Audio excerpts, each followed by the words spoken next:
Estranhamente terminou o programa 1h19. Que bacana. Fazia tempo que isso não acontecia. Que bom que a gente chega mais cedo para ter essa conversa. É sempre um prazer tentar apresentar para você temas, assuntos, discussões de interesse público. O Laércio já colocou ali as formas que você pode ajudar a qualificar o debate aqui no programa Gazeta Entrevista. Tem ali Facebook, WhatsApp, enfim. Mande as suas impressões, mande o seu olhar, mande a sua crítica. Faça o que tem que ser feito, porque se você não falar, pode ter certeza que alguém fala por você. E vamos dar continuidade na edição de hoje às conversas que nós vamos nos dedicar, né, de agora em diante. De agora até outubro, claro que o grande tema é a eleição, e nós nos propomos a conversar com as pessoas que articulam politicamente, as pessoas que concebem alguns conceitos ali nas discussões dos partidos, as pessoas que apontam caminhos, fazem leituras de cenários, né? E quando você tem uma eleição, você desenha vários cenários possíveis e vai, a partir desse desenho, estabelecendo relações. Então, são figuras sempre, são assessores muito próximos ali das pessoas que colocaram o seu nome à disposição do eleitor.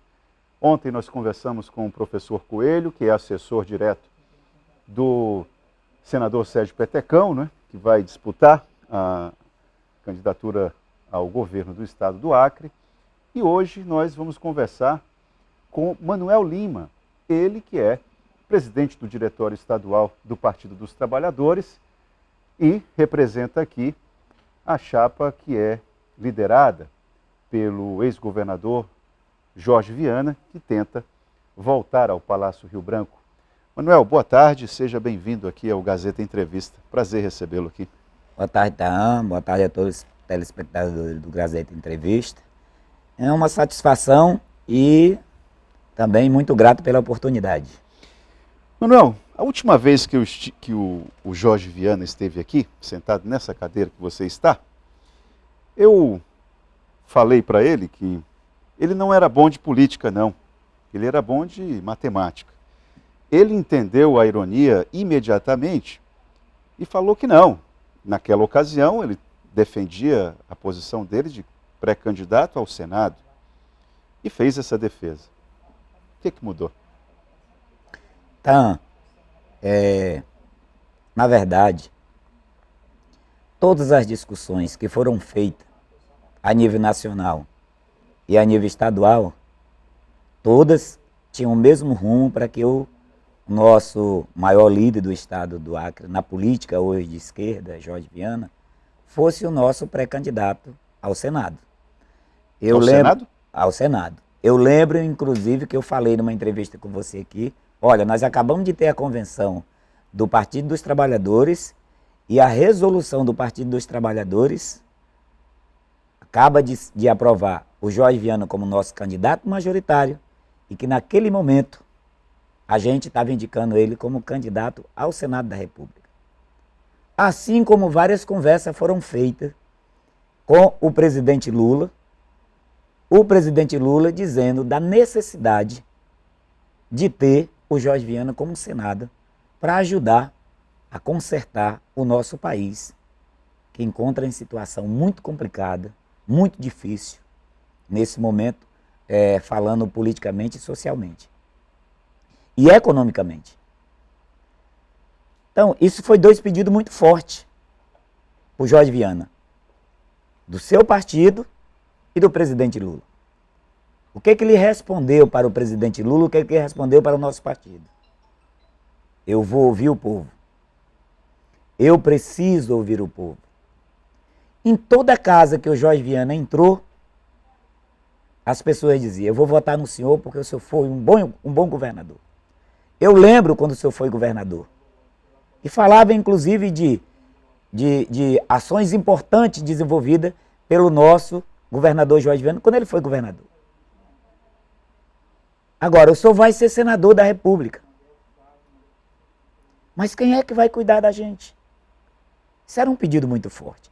E toda vez que ele voltava do município, de um ramal, de um bairro, ele reunia a gente e dizia, eu ainda estou escutando o povo.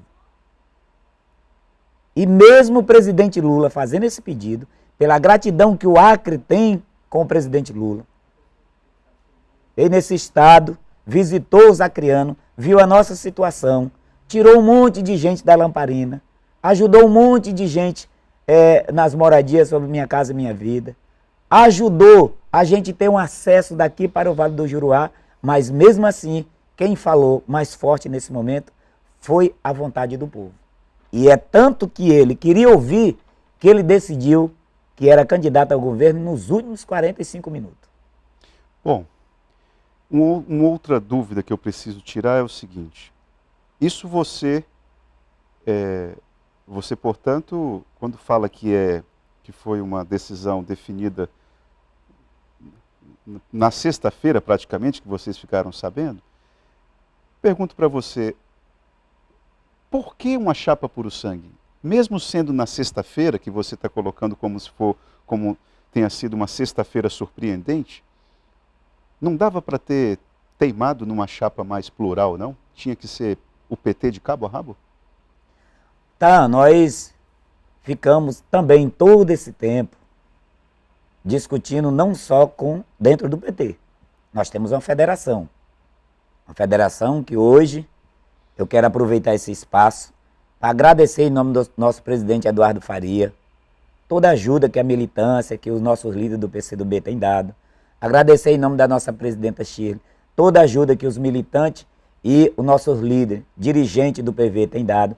Então a nossa federação hoje é uma federação única, unida, com o mesmo propósito. Mas além da federação, que foi discutido inclusive discussões de candidatura a senador, a senadora, nós também estávamos conversando com outros partidos, como no caso do PSB. Nós nunca fechamos a porta para essa discussão, porque nós sabemos da importância de uma aliança ampla, de uma aliança de esquerda, que possa trazer mais segurança para a gente tirar o Acre e ajudar o Brasil a sair da situação que está hoje. Então nós nunca pensamos numa chapa puro sangue. Isso foi as discussões que foram acumulando. Conversamos muito com o PV, conversamos muito com o PCdoB, conversamos muito com o PSB, mas chegaram a uma conclusão, inclusive dentro da federação, eu não falo que essa discussão é uma posição do PSB, mas dentro da federação, quem decidiu que essa chapa teria esse formato não foi o PT, foi a federação que compõe hoje os três partidos, PT, PV e PCdoB. Você fala que o PT não fechou a porta, mas quem acompanha a história de fora, a impressão que dá é a porta está aberta, mas tem um aviso dizendo assim, não se aproxime, Genilson, o Jorge Viana está pensando, deixa ele pensar, quando ele acabar de pensar você pode entrar. É mais ou menos assim, não? Não, o PSB nunca teve esse problema. O PSB sempre conversou com a gente dizendo o seguinte, compreendemos que nesse momento, se o Jorge Viana é candidato ao governo, nós somos candidatos ao Senado. Se o Jorge Viana é candidato ao Senado, nós somos candidatos ao governo. Inclusive, você verificou que nós colocamos uma carta da federação, junto com o PSB, na nossa última reunião, dizendo o seguinte, Jorge Viana e Genilson é candidato majoritário da federação e da aliança com o PSB. O que faltava decidir? Quem ia para qual lugar? Infelizmente, no outro dia que nós fizemos essa reunião, o PSB tomou uma decisão de lançar o Genilson candidato ao Senado. Nós respeitamos o nosso carinho pela história e pela candidatura, inclusive, do Genilson. Nós temos o maior respeito pelo Genilson, pela sua história, um menino novo, um médico que ajuda as pessoas com seu coração. Um maior carinho pelo César Messias, nosso presidente, que também teve como vice do Jorge Viana, do Tião Viana, teve como vice do Binho, foi deputado federal, votou inclusive contra o impeachment da Dilma. Então o que nós podemos nesse momento dizer é que é uma página que passou, mas eu posso afirmar que o nosso carinho, o nosso respeito pelo Genilson, pelo César Messias e toda a militância do PSB, ela continua. Você estava naquela reunião da feijoada da Casa do César Messias? Estava. O que ficou definido ali? Exatamente o que nós colocamos naquele documento. O Genilson e Jorge Viana continua nosso candidato majoritário da federação e do PSB. E nós ficamos até surpresos porque no outro dia o Genilson se colocou como candidato ao Senado da República. Você esperaria tanto quanto o Genilson esperou? Do ponto de vista político, eu estou querendo raciocinar politicamente. Então, hoje eu estava conversando com o Marcos Alexandre e ele dizia o seguinte: lembra um dia que eu disse que eu ia ser candidato a deputado para você, Manuel? Eu digo, lembro. E eu queria ser candidato a deputado. Porque Itaã, Jorge Viana e Marcos Alexandre, eles estavam com a eleição garantida. O Marcos Alexandre, sem dúvida, ia ser o deputado mais votado. O Jorge Viana, ele aparece nas pesquisas até agora, sempre com um percentual maior do que os outros candidatos ao Senado. E ele disse o seguinte: que bom que a gente ouviu todo mundo. Que bom que nós gastamos todo o tempo do mundo para ouvir o povo. A gente não podia tomar uma decisão num momento complicado, complexo como está a política criana, e tomar uma decisão precipitada. Vamos fazer isso sem ouvir o povo.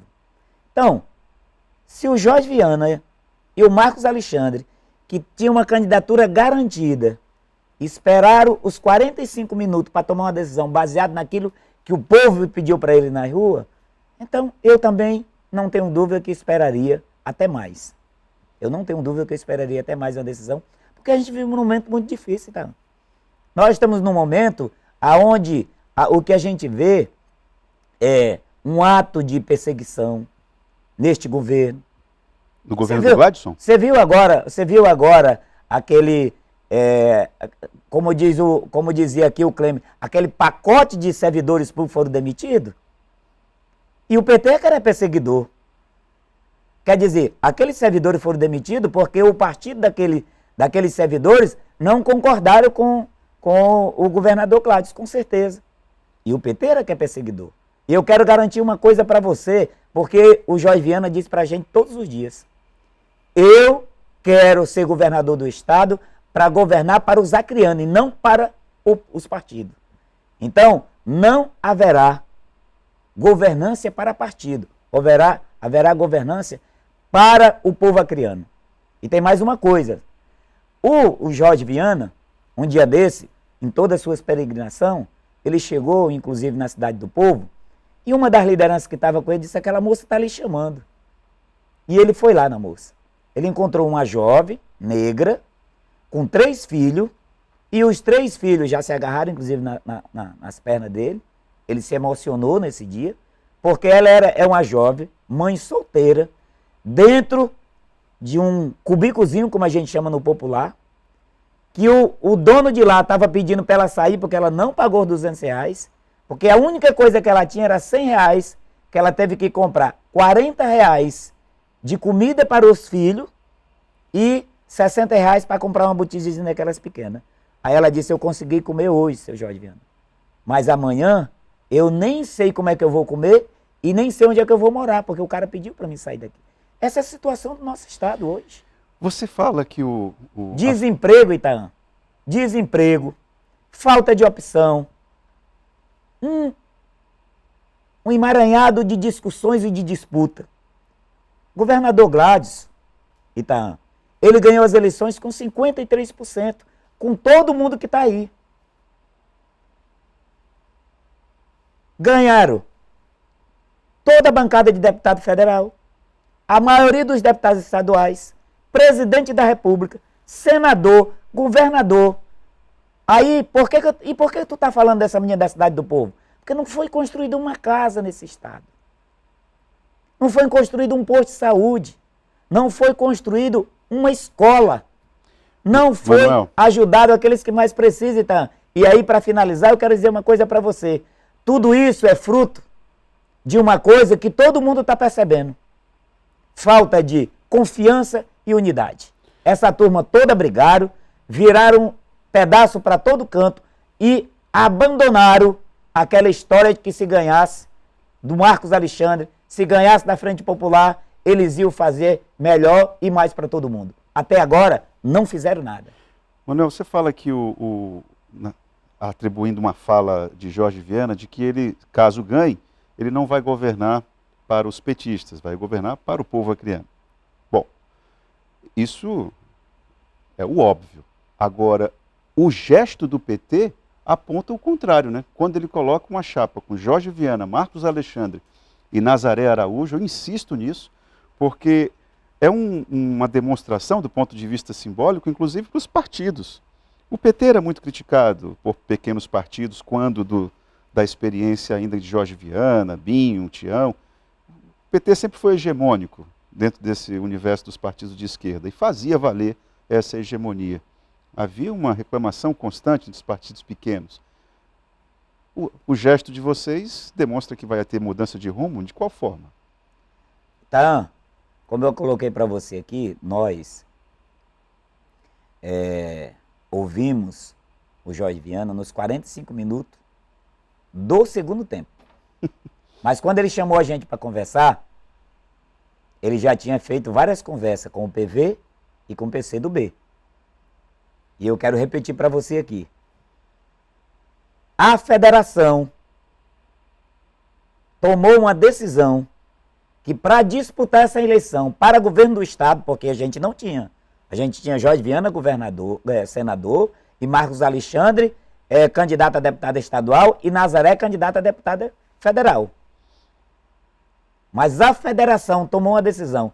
Já que você topou a ser nosso candidato a governador, nós estamos muito felizes. Então nós vamos escolher o melhor time. E o melhor time para este momento e para o Acre é Jorge Viana, Marcos Alexandre, vice, e Nazaré Araújo para o Senado. Essa é uma posição da federação, não foi do PT. Não foi do PT? Não foi do PT.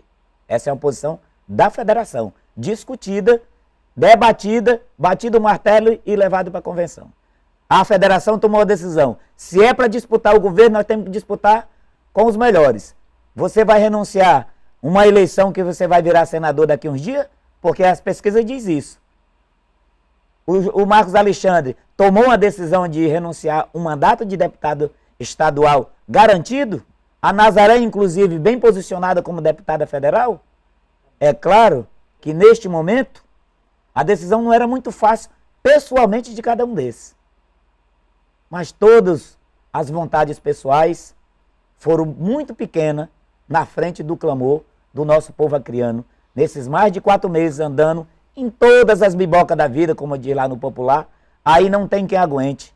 Chegar numa casa e encontrar uma senhora deitada, com câncer, a filha chorando, sem emprego, sem comida, não aguentou chegar na casa onde tem 5 jovens, um dizendo que ia embora, inclusive por Seringal, outro dizendo que ia embora para outro estado porque não tinha perspectiva de vida. Aí não tem no mundo quem gosta do Acre, quem gosta do povo do Acre, que não faça o que o Jorge Viana e o Marcos Alexandre e a Nazaré fez. Esses problemas de ordem econômica, em boa medida, a responsabilidade por eles é do governo federal, as decisões econômicas que são formuladas no Ministério da Economia, em boa medida. É claro que os governos dos estados têm sim também condições de melhorar o ambiente econômico. Isso é fato. Se os governos dos estados têm responsabilidade na melhoria do ambiente econômico, todos esses relatos que você está colocando aí, o PT, em boa medida também, não é responsável por eles? Afinal de contas, Gladson Cameli está há 4 anos na gestão e o PT ficou 20 anos. Só que nós vamos fazer essa pergunta, você responde depois do intervalo?